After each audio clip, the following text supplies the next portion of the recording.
slight man, as stubborn and petulant as a child. Gaddis came to a halt beside him. "Keep talking," he said. It was the winter of 1992, an ordinary Monday night in February. Summers took an apple from his coat pocket and bit into it, chewing over the memories. The patient's name was Edward Crane. It said he was 76 on his notes, but none of us knew what was true and what wasn't. He looked mid-60s to me.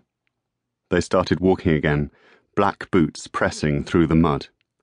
They'd obviously worked out it was best if they admitted him at night, when there were fewer people around, when the day staff had gone off shift.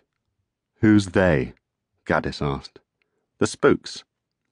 A mallard lifted off the canal, quick wings shedding water as he turned towards the sun. Crane was brought in on a stretcher, unconscious, just after 10 on the evening of the 3rd. I was ready for him. I'm always ready. He bypassed A&E and was put straight into a private room off the ward. The chart said he had no next of kin and wasn't to be resuscitated in the event of cardiac arrest. Nothing unusual about that. Far as anyone was concerned, this was just another old man suffering from late-stage pancreatic cancer, hours to live, liver failure, toxic. At least, that was the story MI6 was paying us to peddle. Summers threw the half-eaten apple at a plastic bottle floating on the canal and missed by 3 feet.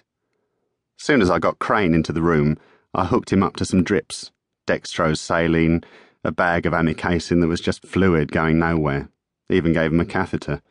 Everything had to look kosher just in case a member of staff stuck their head round the door who wasn't supposed to. Did that happen? Did anybody see Crane? Summers scratched the side of his neck. Nah. At about 2 in the morning, Meisner called for a priest. That was all part of the plan. Father Brooke. He didn't suspect a thing. Just came in, administered the last rites, went home. Soon after that, Henderson showed up and did his little speech. What little speech? Summers came to a halt. He didn't make eye contact very often, but did so now, assuming a patrician tone which Gaddis took to be an attempt at impersonating Henderson's cut-glass accent. "From this point onwards, Edward Crane is effectively dead. I would like to thank you all for your work thus far, but a great deal remains to be done." A man pushing a rusty bicycle came towards them on the towpath, ticking past in the dusk. "We were all there," said Summers. "Waldemar, Meisner, Foreman." Meisner was so nervous he looked as if he was going to throw up. Waldemar didn't speak much English and still didn't really understand what he'd got himself involved in. He was probably just thinking about the money. That's what I was doing. 20 grand in 1992 was a lot of cash to a 28-year-old nurse. "You any idea what we got paid under the Tories?" Gaddis didn't respond. He didn't want to have a conversation about underfunded nurses. He wanted to hear the end of the story. Anyway, at some point, Henderson took a checklist out of his coat pocket and ran through it. First, he turned to Meisner and asked him if he'd filled out the death certificate.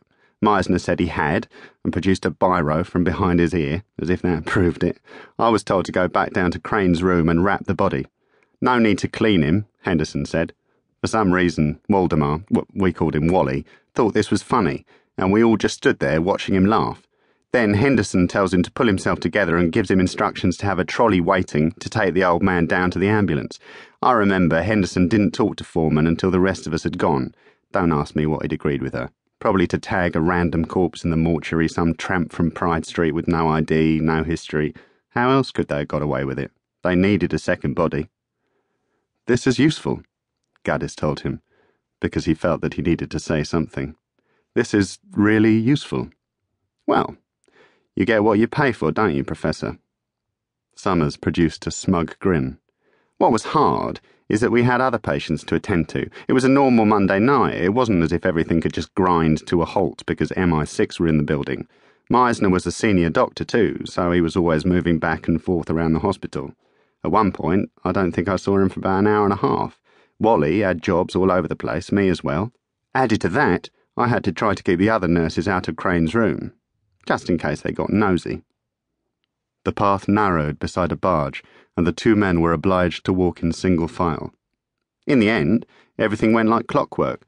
Meisner got the certificate done, Crane was wrapped up with a small hole in the fabric he could breathe through, Wally took him down to the ambulance, and the old man was gone by 6 a.m, out into his new life. His new life.